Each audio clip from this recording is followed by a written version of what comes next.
एक शहर में दो व्यापारी थे। उनमें से एक का नाम था गोलू, एक का नाम था मोलू। दोनों भाई भाई थे। तो दोनों के शहर में बड़े से शोरूम थे। उनमें से जो गोलू था वो थोड़ा सा समझदार था और उसका शोरूम भी बड़ा था, थोड़ा सा ज़्यादा वेल्दी था मोलू से।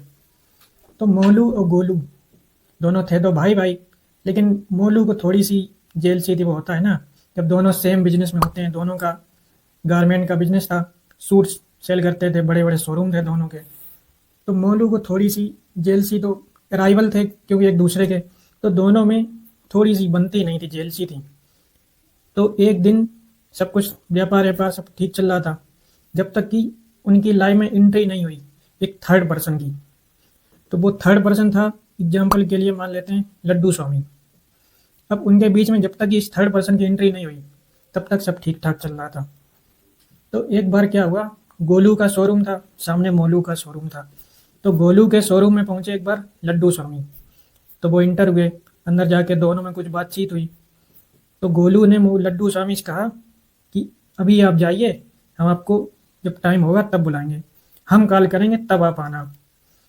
तो लड्डू स्वामी निकले आए। अब लड्डू स्वामी सीधे गए मोलू के शोरूम में। जब मोलू के शोरूम में इंटर हुए तो मोलू ने पूछा कैसे आना हुआ, कौन है आप। तो लड्डू स्वामी ने बताया अपनी एक पॉलिसी के बारे में। तो मोलू काफ़ी इंटरेस्टेड था, मोलू ने सुन रखा था पहले शहर में चर्चा वर्चा, दूसरों के अकाउंट के स्क्रीनशॉट वगैरह देख रखे थे कि इस पॉलिसी से लोगों ने काफ़ी पैसा कमाया है, तो चलो हम भी ट्राई करते हैं।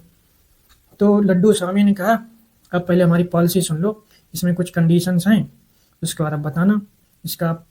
उसने कहा ठीक है, स्टार्ट करो। तो उन्होंने बताया मेरी पॉलिसी का पहला जो रूल है वो है, पहले तो आपकी एक एंट्री फीस लगेगी, 500 रुपये एंट्री फीस है, ज़्यादा है ही नहीं।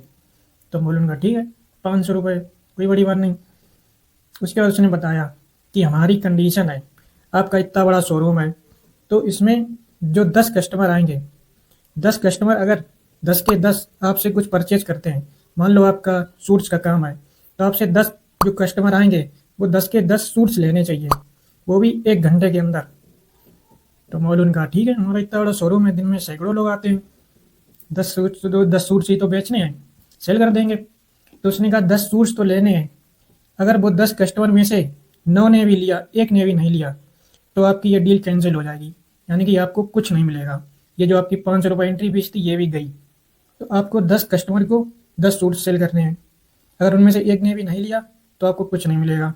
अगर 10 कस्टमर 10 सूट्स परचेज करते हैं, आपने उनको सेल कर दिए, तो हम आपको उन 10 सूट्स की कीमत की 3 गुना देंगे। और अगर 1 घंटे में 10 कस्टमर नहीं आते हैं तो फिर मोलू को लड्डू स्वामी को 1 लाख रुपए देने पड़ेंगे। तो मोलू ने कैलकुलेशन की कि मेरा एक सूट 10,000 का है, यानी कि 1 लाख की सेल करनी है। 1 लाख की सेल करनी है, अगर फुलफिल हो गई सारी कंडीशंस तो हमें 1 लाख के 3 लाख मिल जाएंगे। तो उसने सोचा कस्टमर तो आते ही रहते हैं, तो आराम से हम कर लेंगे। उसने कहा ठीक है, उसने एग्रीमेंट साइन कर लिया, फीस भर के 500 रुपये। अब लड्डू स्वामी जाके बैठ गए शोरूम में साइड में। अब वो आराम से मुस्कुराते हुए देख रहे। थोड़ी देर में देखा 1 घंटे में कस्टमर आने लगे, धीरे धीरे आए, सेल हो गई। और 1 घंटे के बाद मोलू ने 1 लाख की सेल कर दी, 10 कस्टमर को 10 सूट्स बेच दिए, यानी कि 1 लाख की सेल हो गई। अब मोलू पहुंचे लड्डू स्वामी के पास, कहा हमने अभी सारी कंडीशन फुलफिल हो गई, लाओ मेरे 3 लाख रुपए। तो लड्डू स्वामी ने उसे 3 लाख रुपए पेमेंट कर दिए और लड्डू स्वामी वहाँ से अपना विजिटिंग कार्ड दिया, कहा जब आपकी ज़रूरत हो आप बुला लेना हमें, और वो वहाँ से मुस्कुराते हुए चला गया। अब मोलू ने सोचा कि ये तो अच्छी बात है, कहाँ हम 1 लाख कमाते, यहाँ पे हम 1 लाख से 3 लाख एक दिन में 1 घंटे के अंदर हमने ट्रिपल कर ली अमाउंट। अब लड्डू लड्डू स्वामी तो चला गया। अब रात भर मोलू को नींद नहीं आई। अब वो खुशी के मारे माइंड में कैलकुलेशन कर रहा था, 1 घंटे के 3 लाख हुए, यानी कि अगर दिन में एक एक करके हमने अगर ये किया, 3 लाख अगर एक दिन में कमाए तो मेरे 30 दिन के हो गए 90 लाख। तो हम आराम से जो शहर के सबसे बड़े अमीर थे गोलू, उनको आराम से डिफीट कर देंगे, यानी कि सबसे बड़ा शोरूम मेरा होगा। और ऐसे इमेजनरी अपनी कैलकुलेशन करने लगे। उसके बाद अगले ही दिन, क्योंकि वो विजिटिंग कार्ड दे के गया ही था, उसे पता था कि कॉल करने वाले हैं, तो मोलू ने तुरंत सुबह होते ही कॉल की कि आप एक बार और आ जाओ। तो लड्डू स्वामी तैयारी बैठे, आ गए वापस शोरूम में। अब मोलू ने फिर से एग्रीमेंट साइन किया कि आप 1 घंटे बैठिए, हम देखो फिर से सेल करके दिखाते हैं। उन्होंने 500 रुपये फीस भरी। उसके बाद फिर से वो साइड में बैठ गए। अब मोलू फिर से इंतजार करने लगा कि 1 घंटा होगा, 10 कस्टमर आएंगे, 10 को हमें सूट सेल करनी है, उसके बाद 3 लाख रुपए फिर से मेरे अकाउंट में क्रेडिट हो जाएंगे। तब 1 घंटा गुजर गया। उस दिन 9 कस्टमर आए। 9 कस्टमर आए, 9 ने तो सूट खरीदे। अब वो कंडीशन फुलफिल नहीं हुई। तब कंडीशन के मुताबिक जो मोलू था उसको कुछ नहीं मिला, क्योंकि 10 के 10 अगर खरीदते तो उसे 3 लाख रुपए मिलने थे। लेकिन उस दिन कस्टमर 1 घंटे में 9 आए। तो मोलू ने सोचा कोई बात नहीं, नेक्स्ट घंटे देखते हैं। मोलू ने फिर से एग्रीमेंट साइन किया, फिर 500 रुपये फीस भरी। उसके बाद फिर से 1 घंटे इंतजार किया। अगली बार क्या हुआ, कस्टमर आए नहीं। 1 घंटे तक कस्टमर नहीं आए। तो अब मोलू को टेंशन होने लगी, क्योंकि अब उसे 1 लाख रुपए देने पड़ गए। तो उसे एग्रीमेंट के मुताबिक 1 लाख रुपए अब लड्डू स्वामी को देने पड़ गए। तब भी उसने सोचा कि चलो 2 लाख तो भी हैं मेरे पास, कोई बात नहीं, रिकवर कर लेंगे। अब नेक्स्ट घंटे फिर उसने 500 रुपये फीस भरी। फिर से यही शुरू हुआ वापस। फिर से नई कंडीशन फुलफिल हुई, फिर से 1 लाख रुपए देने पड़ गए। तो ऐसे करके लड्डू के पास उसके वो 3 लाख रुपए वापस आ गए। वो जो 500 रुपये एग्रीमेंट फीस लग रही थी वो तो उसके पास जमा हो ही रही थी। अब मोलू को लग रहा था यार ये क्या हो गया, पहले तुमने 3 लाख रुपए कमा लिए, अब क्या हो गया। तो उसने एक बार फिर से चांस लिया। उसने कहा ऐसे कैसे, एक बार अगर हम रिकवर कर सकते हैं तो फिर से हम ट्राई करेंगे। तो उसके अंदर एक रिवेंज आ गई कि मेरा प्रॉफिट मेरे हाथ से निकल गया, तो इसको वापस कैसे हम। एक बार उसने फिर से ट्राई किया 1 घंटे में।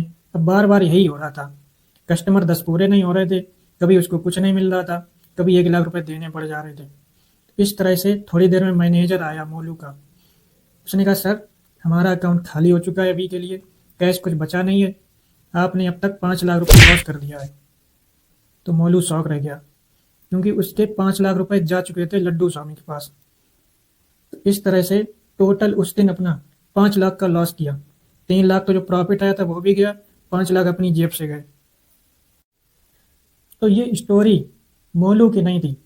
ये जो मार्केट में नए बिगनर्स आते, 90% ये सब मोलू की स्टोरी है। उन्हें धीरे धीरे पता ही नहीं चलता कि मार्केट में कब वो एक होप से एक रिवेंज ट्रेडिंग में कन्वर्ट हो जाता। और जो अपनी कैपिटल लेके आए थे वो भी मार्केट को देके जाते। तो ये जो साइकोलॉजिकल जो एक मेंटली एक रिवेंज क्रिएट होता है, एक होप क्रिएट होती, ग्रीड, तो ये माइंड के जो इमोशंस हैं इनको कंट्रोल अगर नहीं किया मार्केट में, तो मार्केट आपसे जो आपके पास है वो भी सब ले लेगा। कब आप एक मार्केट में गैम्बलर बन जाते हैं। आप आए थे यहाँ काम करने, कुछ यहाँ पे सीखने, पहले तो लर्निंग माइंडसेट ही होना चाहिए। तो मार्केट में आए हैं, धीरे धीरे आपको खुद ही पता नहीं चलता कब आप मार्केट में गैम्बलर की तरह रिएक्ट करने लग जाते हैं। पहले तो होप आती कर लेंगे, अब बाई चांस जो बिगनर्स लक होता है उसमें अगर मार्केट से आपको कुछ मिल भी गया तो अब आपको ग्रीड आती कि और मिल जाए। अब जो नेक्स्ट टाइम होता चला गया, जैसे कि मोलू के साथ हुआ। तो सेम हर ये जो जो पैटर्न थे सारे एक बिगनर्स के लिए अप्लाई हो रहे।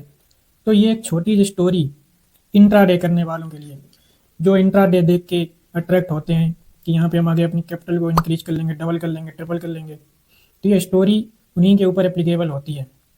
अब इस स्टोरी में गोलू जो था, गोलू ने ऐसा क्यों कहा कि हम जब बुलाएंगे तब आना। उसके पास ऐसी कौन सी नॉलेज थी जो उसने उस टाइम उसको बुलाया ही नहीं, कहा जब हम बुलाएंगे तब आपको आना है। तो वो जो लर्निंग्स हैं इंट्राडे ट्रेडिंग की, वो हम इसके नेक्स्ट पार्ट में बात करेंगे। तो इस वीडियो में बस इतना ही, मिलते हैं इसके नेक्स्ट पार्ट में। Thank you.